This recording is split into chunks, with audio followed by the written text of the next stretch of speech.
গোপীনাথ বৰদলৈ স্বাধীন অসমৰ প্ৰথম মুখ্যমন্ত্ৰী আৰু ভাৰতৰ স্বাধীনতা সংগ্ৰামৰ সক্ৰিয় কৰ্মী। ৰাজনীতিৰ ক্ষেত্ৰত তেখেতে অহিংসা নীতিক সমৰ্থন কৰিছিল।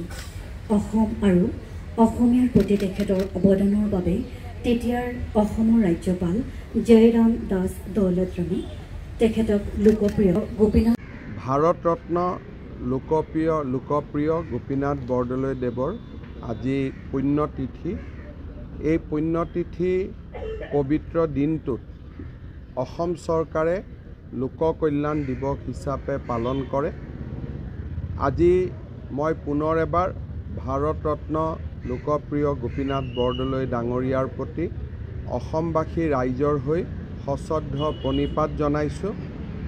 আৰু লোকপ্ৰিয় গোপীনাথ বৰদলৈয়ে যি এখন সপোনৰ অসমৰ পটভূমি আমাৰ আগত থৈ গৈছিলে, সেই সপোনৰ অসমখনক বাস্তৱায়িত কৰাৰ বাবে আজিৰ দিনটোত আমি আকৌ এবাৰ সংকল্পবদ্ধ হওঁ, তাকেই মই অসমবাসীৰ ওচৰত কামনা কৰিছোঁ।